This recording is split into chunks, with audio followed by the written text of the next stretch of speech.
Hello everyone, welcome back to my channel. My name is Simran and you are watching me on class 10 अड्डा. I hope आप लोगों ने अब तक channel को सब्सक्राइब कर दिया होगा और अगर नहीं किया है तो जल्दी से कर दीजिए. In the previous video we have discussed the poem How to Tell Wild Animals and in today's video we are going to discuss the Pole poem written by John Berryman. ठीक है, ये आप लोगों की फर्स्ट फ्लाइट की poem है. इसके बाद हम इसका एक चैप्टर और करेंगे, chapter number 4 and then we will do the SR chapters. Okay, so चलिए वीडियो को स्टार्ट करते हैं और आप लोग चैनल को सब्सक्राइब ज़रूर कर देना.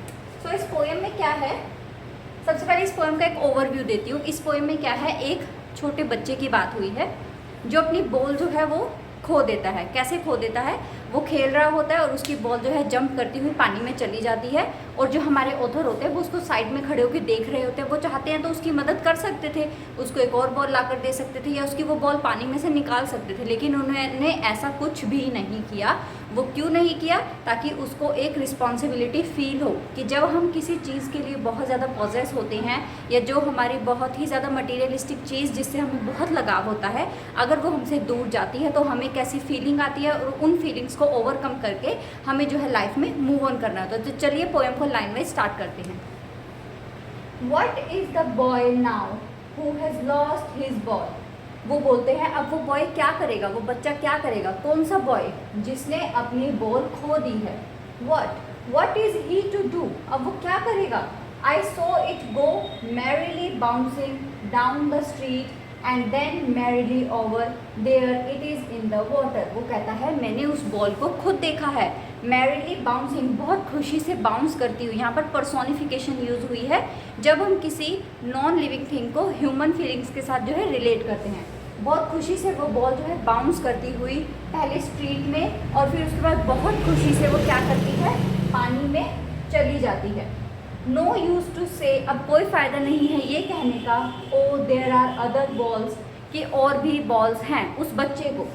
And ultimate shaking grief fixes the boy as he stands rigid trembling staring down. अब वो क्या कहते हैं, वो जो बॉय होता है उस बॉल के जाने से वो बहुत ज़्यादा दुखी हो जाता है, एकदम स्ट्रेट यानी रिजिड, एकदम रिजिड खड़ा हो जाता है. ग्रीफ का मतलब यहाँ पर होता है दुख, दुखी होकर एकदम रिजिड स्ट्रेट खड़ा होता है. ट्रेम्बलिंग, चिंता में होता है. स्टेरिंग डाउन, और उस बॉल को सिर्फ घूर रहा होता है, उस बॉल की तरफ ही सिर्फ देख रहा होता है जो पानी में जा रही है. All his young days into the harbour where his ball went, उसके जितने भी उस बॉल से रिलेटेड मेमोरीज थी, वो सिर्फ एक बॉल नहीं थी. जब उसको वो बॉल मिली होगी, उसने उसके साथ जो है खेला होगा, उसकी काफ़ी सारी मेमोरीज होगी, तो वो सारी मेमोरीज उसकी कहाँ चली गई, हार्बर. यहाँ पर हार्बर क्या होता है, जब सी के किनारे पर सारी शिप्स एक जगह इकट्ठी होती है ना, जब हम बोटिंग वगैरह करने भी जाते हैं तो वहाँ पर जो है बोट्स एक जगह पर इकट्ठी हो रखी होती है, वैसे ही शिप्स जब एक जगह पर इकट्ठी हो रखी होती हैं उसको हार्बर कहते हैं. तो वो कहता है उसकी सारी यंग डेज की मेमोरी उस हार्बर में चली गई जहाँ पर वो बॉल चली गई. I would not intrude on him, और उसने उस बॉय को इंटरप्ट नहीं किया. A time another ball is worthless, वो कहता है कि कुछ और दूसरी बॉल भी उसकी जगह पर उसको लाकर देना वर्दी नहीं होगा, क्योंकि वो बॉल नई बॉल होगी, उसके अंदर वो मेमोरीज नहीं होंगी जो उसकी उस पुरानी बॉल के साथ थी. Now he senses first responsibility in a world, और पोएट ये कहता है कि उसने उसको डिस्टर्ब इसलिए भी नहीं किया क्योंकि वो अपनी फर्स्ट रिस्पॉन्सिबिलिटी को अब सेंस करेगा इस दुनिया में. कौन सी रिस्पॉन्सिबिलिटी, ऑफ पोजेशंस, कि जब हम किसी मटीरियलिस्टिक थिंग से या किसी भी चीज़ को जिसे हम प्यार करते हैं, चाहे वो कोई रिलेशनशिप हो, जब उससे हमें दूर होते हैं तो हमें जो है लाइफ में आगे मूव ऑन करना होता है और उस दुख को हम कैसे बेयर करेंगे उसकी रिस्पॉन्सिबिलिटी उसको आएगी. People will take balls, balls will be lost always.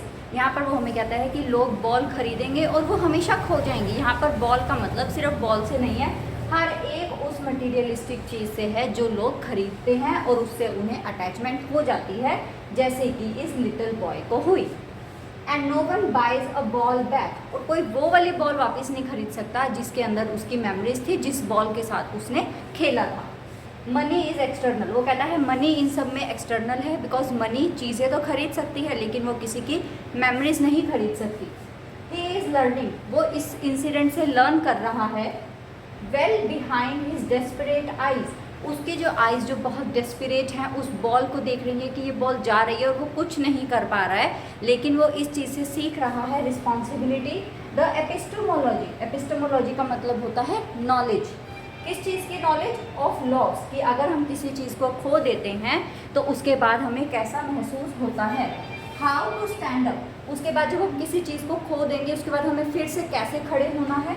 Knowing what every man must one day know, वो कहता है ये चीज़ हर एक इंसान को अपनी लाइफ में सीखनी है, हर एक इंसान की लाइफ में ये एक्सपीरियंस आएगा और इस बच्चे की लाइफ में ये एक्सपीरियंस आज आ चुका है उसके बॉल के इंसिडेंट के थ्रू, ठीक है। And most know many days how to stand up, और बहुत सारों को आगे जानना है कि अगर उनकी लाइफ में ऐसा कुछ इंसिडेंट आएगा तो उनको कैसे इस सिचुएशन में आगे बढ़ना है, मूव ऑन होना है। सो इसी के साथ आप लोगों की पोएम जो है वो फिनिश होती है। आई होप आप लोगों को समझ में आई होगी। सो प्लीज़ मेरे चैनल को सब्सक्राइब करना, शेयर करना। मिलते हैं नेक्स्ट वीडियो में नेक्स्ट लेक्चर के साथ। Do like, share and subscribe my channel. Bye bye, take care.